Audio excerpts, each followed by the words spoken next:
வணக்கம் நண்பர்களே. பிரேமா காமேஸ்வரனின் கதைகளின் உலகம் உங்களை அன்புடன் வரவேற்கிறது. இப்ப நீங்க கேட்க போறது பிரேமா காமேஸ்வரன் எழுதிய அக்னியின் சாரல். குரலால் உயிர் கொடுப்பது உங்கள் ஆர்ஜே நித்யஸ்ரீ. இந்த கதை உங்களுக்கு பிடிச்சிருந்தா பிரேமா காமேஸ்வரன் ஆடியோ நாவல்ஸ் சேனலை சப்ஸ்கிரைப் பண்ணுங்க. கதைகளை கேட்க விரும்பும் உங்களோட நட்புகளுக்கும் ஷேர் பண்ணுங்க. உங்களோட கருத்துக்களை மறக்காம சொல்லுங்க. கதைக்குள்ள போகலாம் வாங்க. அக்னியின் சாரல். அத்தியாயம் 17.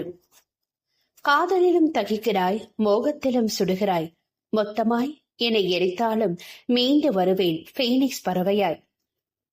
ஹே கல்யாண பொண்ணே என்ற கூச்சலில் கூடியிருந்த மீனாவின் உறவுக்கார பெண்களும் ஒரு சேர திரும்பினர் வாயிலை நோக்கி. மணப்பெண் அலங்காரத்தில் இருந்த மீனா கொஞ்சமும் தாமதிக்காமல் எழுந்து வர, ஹே பேபி நாங்க வரோம், நீ உட்காருடா என்று கூற கூடியிருந்தவர்கள் அவர்கள் வர வழிவிட்டு நின்றனர். சில முகங்கள் நகைத்திருக்க, சில முகங்கள் சுழித்திருந்தது.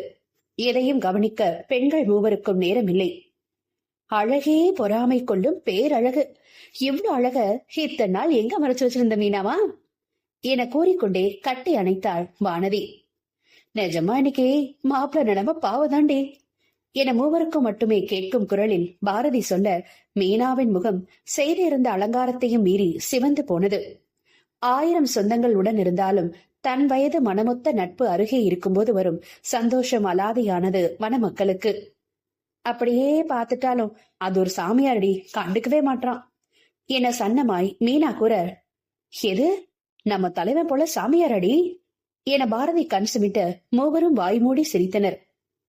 சரி பாப்பா, நேராகுது, கிளம்பணும், சடங்கெல்லாம் தொடங்க போறாங்க, போலாமா இல்ல இன்னும் மேக்கப் எதுவும் பண்ணணுமா என மீனாவின் உறவு பெண்மணி ஒருவர் கேட்க, முடிஞ்சதத்த என அவருக்கு பதில் அளித்த மீனா, கூடவே இருங்கடி என தோழியர் இருவரின் கைப்பிடிக்க, அவளது வருங்கால கணவரின் அக்கா தங்கை முறையில் வரும் பெண்கள் வந்து விட்டனர் அவளை அழைத்து செல்ல.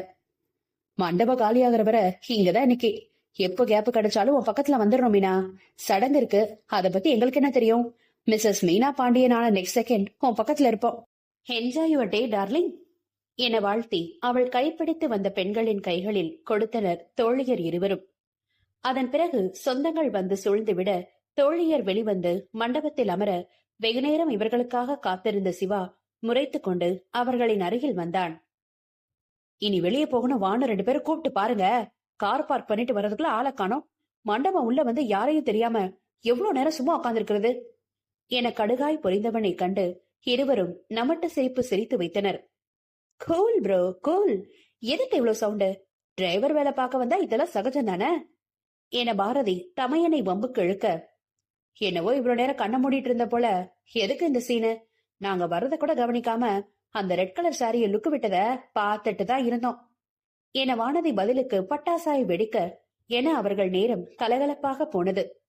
பேச்சு பேச்சாக இருக்க கண்கள் இரண்டும் தனது உள்ளம் கவர் கல்வனை தேடியது ரதி பெண்ணுக்கு.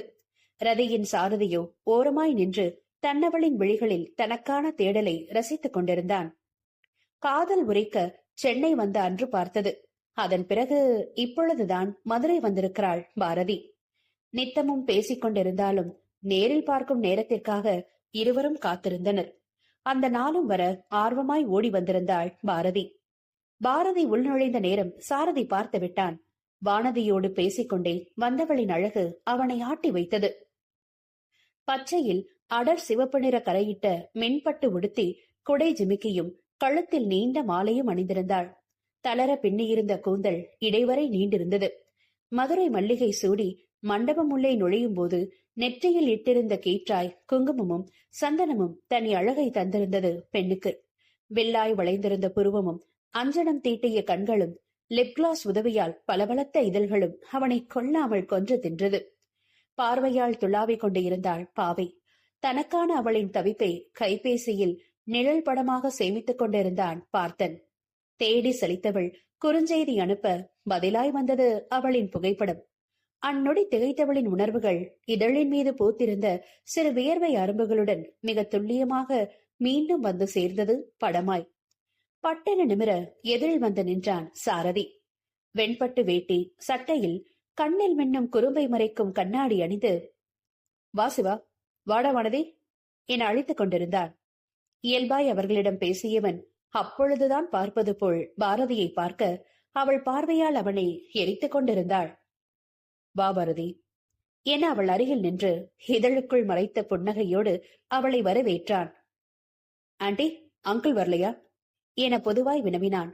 மற்றவர் பார்வைக்கு இவர்கள் இரு தம்பதிகள் நின்று பேசிக் கொண்டு இருப்பது போன்ற ஒரு தோற்றத்தை தந்தது. மண்டபத்தை சுற்றி வந்த கேமராவில் இவர்கள் பட சற்று கூடுதல் நொடிகள் கேமரா அவர்களில் நிலைக்க அங்கு பொருத்தப்பட்டிருந்த பெரிய திரை முழுவதையும் நிறைத்திருந்தனர் இரு ஜோடிகளும். நால்வரை தவிர மண்டபத்தில் கூடியிருந்த அனைவரும் அதை பார்த்திருந்தனர். அம்மா அப்பா 2 பேரும் சொந்தத்துல ஒரு கல்யாணத்துக்கு போயிருக்காங்கண்ணா, அதான் வர முடியல என வானதி சொல்ல, அப்பாவுக்கு லீவ் இல்ல, சோ வரல பார்த்தா என சிவாவும் பதில் உரைத்தனர். வாங்க டிஃபன் சாப்பிட்டு வந்துடலாம் என சாரதி அழைக்க, கொஞ்ச நேரம் ஆகட்டும் என்றான் சிவா. இல்ல சிவா, இப்போ சடங்கு நடந்துட்டு இருக்கு, தாலி கட்ட இன்னும் கொஞ்சம் டைம் ஆகும், அதுக்குள்ள நாம டிஃபன் முடிச்சிடலாம் வாங்க என அழைக்கவும் மூவரும் அவனுடன் கிளம்பினர். இவர்கள் 4 பேசுவதை திரையிலும் உணவு கூடம் செல்வதை நேரிலும் கண்ட கிருஷ்ணன் தனது தாயை அழைத்து காண்பித்தான். யாருமா அந்த பொண்ணுங்க? நம்ம சொந்த போல இல்ல, ஆனா அண்ணா ரொம்ப பழக்கமானவங்க கிட்ட பேசுறது போல பேசி சாப்பிட வேற கூட்டிட்டு போறான் என தாயிடம் கேட்டான் கிருஷ்ணன். 2 மீனா ஃப்ரெண்ட்ஸ்டா கிருஷ்ணா, மீனா தான் அவங்க 2 பேரையும் கவனிக்க சொல்லி சொன்னா என மகேஸ்வரியும் பதில் சொல்லிக் கொண்டு அவர்களைத்தான் பார்த்து கொண்டிருந்தார். இல்லம்மா, அண்ணா இப்படி யாரு கூடவும் பேசி நான் பார்த்ததே இல்ல. நம்ம ரிலேட்டிவ்ஸ் அவனோட ஃப்ரெண்ட்ஸ் யாருக்கிட்ட இல்லாத க்ளோஸ்னஸ் இந்த 3 பேர் கூடவும் அவனுக்கு இருக்கு. நாம எல்லாம் ஈவன் மீனா சாப்பிட போனப்ப கூட இவன் வரல, இப்ப இவங்க கூட சாப்பிட போறான் என்று அவன் கூறிக்கொண்டிருந்த பொழுது அங்கு வந்தார் ராஜன். உங்க 2 பேரும் எங்கெல்லாம் தேருது? கிருஷ்ணா, உன்னை மொய் எழுதுற இடத்துக்கு போச நான் உன் சித்தப்பா.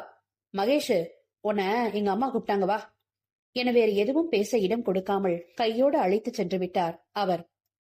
பாரதியின் அருகில் இருந்த பெண் எழுந்து வேறு இடம் சென்று அமர்ந்துவிட ஆண் ஒருவர் அந்த இடத்தில் அமர வருவதை கண்ட சிவா அருகில் அமர்ந்திருந்த சாரதி எழுந்து பாரதியின் பக்கம் சென்று அமர்ந்தான். சித்திரை நிலவு சேலையில் வந்தது முன்னே, உன் சேலையின் புண்ணியம் நான் பெற வேண்டும் பெண்ணே என பாரதிக்கு மட்டும் கேட்கும் வண்ணம் சாரதி பாட அவன் புறம் திரும்பவில்லை பாரதி. சிவக்கும் அவள் முகத்தை கண்டவனுக்கு கைகள் பரபரத்தது. குனிந்து காதில் ஓய் என்றவன் நிமிர்ந்து, இங்க கொஞ்சம் சாம்பார் கொண்டு வாங்க என உரத்து கூறினான். திகைத்து நிமிர்ந்தவள் பார்க்க, இப்படியே அள்ளிட்டு போய் தாலி கட்டி கூட்டிட்டு போயிடுவாடி என முணுமுணுக்க, அப்பா அம்மா வர சொல்லவா, ஆசீர்வாதம் வாங்க என சளைக்காமல் அவளும் பதில் கொடுக்க, நானே வர சொல்றேன் என்றபடி அவன் தனது கைபேசியை எடுத்தான். என்னவோ பண்ணிக்கோ என்பது போல் அவள் அமர்ந்து உண்டு கொண்டிருக்க அவன் அழைத்திருந்தான் கவிதாவை. ஹலோ ஆண்டி என ஆரம்பித்தவன் அவரிடம் பேசியபடி உண்ண சிவா வானதியிடம் பேசிக்கொண்டே சாப்பிட்டாள் பாரதி. அவன் பேசி முடிக்கவும் 4 உண்டு முடித்து எழுந்திருந்தனர். என்னடா போலாமா, அம்மா அப்பா எப்ப வராங்களா என கண்சிமிட்டு கேட்டாள் பாரதி. அப்போது உணவு கூட வந்த மீனாவின் தந்தை, வாமா வானதி, வாங்க பிள்ளைங்களா, நேத்தே வருவீங்கன்னு சொன்னா மீனா, இப்பதான் வந்திருக்கீங்க என அவளிடம் வரவேற்றபடியே பதிலை கூட எதிர்பார்க்காமல், பார்த்தா எல்லாரையும் கூட்டிட்டு மேடைக்கு வா என்றபடி விரைந்தார். 4 அவரை பின்தொடர மேடைக்கு சென்றான் பார்த்தன். திருமண சடங்குகள் தொடங்கியது. உற்றமும் சுற்றமும் ஆசீர்வதிக்க மங்கள வாத்தியம் முழங்கியது. அதுவரை முரட்டு சிங்களாய் இருந்த பாண்டியன் திருமாங்கல்யம் சூட்டி மீனாவின் கணவனாய் நிமிர்ந்தான். இரு குடும்பங்களின் முகத்திலும் அத்தனை நிறைவு, மழையை புரட்டி போட்ட ஒரு சந்தோஷ அயர்வு. அதன் பிறகும் சடங்குகள் தொடர அச்சதை தூவி ஆசிர்வதித்த அனைவரும் மீண்டும் அமர்ந்து அவரவர் வெட்ட செயலை தொடர ஆரம்பித்தனர். பார்த்தனிடம் உறவினர் ஒருவர் எதுவோ கூற இதழ் பெரியா மென் புன்னகையுடன் அவன் கேட்டுக்கொண்டிருந்ததை கைபேசியில் சிறை செய்தவள் அவனுக்கு அனுப்பி வைத்தாள். மாமோய் என தலைப்பிட்டு, மேலவாடி பிளீஸ் என அனுப்பி வைத்தவன் அவளை பார்த்து கொண்டே தனது பின் தலையை கோதிக்கொண்டே கிளம்பிவிட்டான் அவனுக்கு அளிக்கப்பட்டிருந்த அறைக்கு. அவனது செய்தியை பார்த்தவள், நான் வரமாட்டேன் போட என அனுப்பி வைத்தவள் மனமும் அவனோடு தனித்திருக்கும் நேரத்திற்கு ஆசை கொண்டது. சடங்குகள் முடிய மீனாவும் தனது அறைக்கு செல்ல வானதி பாரதியை அழைத்துக் கொண்டு அவளின் அறைக்கு சென்றாள். அங்கே உறவு பெண்களின் கூட்டம் அதிகமாயிருக்க வானதி மட்டும் உள்ளே நுழைந்து விட்டாள். பாரதிக்கு கூட்டத்தில் செல்ல விருப்பமில்லை. எனவே தாமதித்து நிற்க ஒற்றையாய் விட்டிருந்த அவளின் புடவை ஊடே வந்து அவள் இடையை பற்றியது பார்த்தனின் கரம். துள்ளி திரும்பியவளை கைப்பற்றி தனது அறைக்குள் இழுத்துக் கொண்டான் பார்த்தன். நொடிக்கும் குறைவான நேரத்தில் நடந்து விட்டிருந்தது சம்பவம். பயமும் கோபமும் காதலும் சரி விகிதத்தில் கலந்து முறைத்தவளை கண்டவனின் பார்வை ரசனையை தத்தெடுத்தது. உச்சி முதல் பாதம் வரை நிறுத்தி நிதானமாய் ரசித்தவனின் பார்வையில் மருதாணி பூசினாள் பாவை, வெட்கத்திலும் கோபத்திலும். அவன் பார்வையின் சேதாரம் அதிகமாக, என்னடா பண்ணி வச்சிருக்க? யாராவது பார்த்தா என்ன ஆகும்? லூசாட நீ? அண்ணாவும் வானதையும் என்ன நினைப்பாங்க என பல்லை கடித்து வார்த்தைகளை துப்பியது அவனுக்கு எப்படி கேட்டதோ. அவன் புன்னகை மேலும் விரிந்தது. ஏனெனில் அத்தனை பேசியவள் கதவின் அருகில் நின்றிருந்த இடம் விட்டு நகரவில்லை. அவளின் மனமும் புரிந்ததாலே அவன் தைரியமாய் நின்றிருந்தான். அவள் அருகே வந்தவன் பின் சென்று அவளை இடையோடு கட்டி அணைத்து பெண் கழுத்தில் அவள் வாசம் பிடித்து அழுத்தமாய் முத்தம் பதிக்க மொத்தமாய் சிவந்தாள் அவனது ரதிப்பெண். இருவரின் பிம்பத்தை எதிரிருந்த கண்ணாடியில் பார்த்தவனின் கண்கள் அந்த நிமிடத்தை தொலைக்காது கைபேசியில் சேமிக்க கவிதையாய் இருந்தது அந்த நிழல். பார்த்ததுல இருந்து படுத்தி வைக்கிறடி, பக்கத்துல வந்தாலே கண்ட்ரோல் பண்ண முடியல என்றவனின் கரகரத்த குரல் அவளை கொள்ளையிட்டது. அவனை நோக்கி திரும்பியவளது இதழ்கள் அவனது இதழ்களை சரி செய்தது. கொஞ்சமும் குறையாத தேடல் அவளிடமும் இருந்தது. தனக்கான துணையிடம் மட்டுமே தோன்றும் ஆசைகள் ஆணுக்கும் பெண்ணுக்கும் பொதுவானது. அதை வெளிப்படுத்தும் உரிமையை ஏனோ இந்த சமூகம் பெண்ணுக்கு அளிக்கவில்லை. 1000 கட்டுக்கள் பெண்ணுக்கு மட்டும். ஆனால் பார்த்தன் வியக்கவில்லை. ஆழமாய் அவள் அளித்த இதழ் கூடலை அனுபவித்துக் கொண்டிருந்தான். கொஞ்சமாய் அவள் விலக முன்களத்தில் கோலம் போட்டுக் கொண்டிருந்த அவனது வலது கரம் அவள் தோலை அழுத்தி பிடித்தது.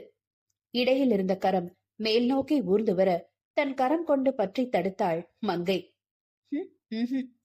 என செருங்கல் போராட்டம் நிகழ அதற்கு மேல் முடியாமல் அவனை நோக்கி திரும்பினாள் பாரதி.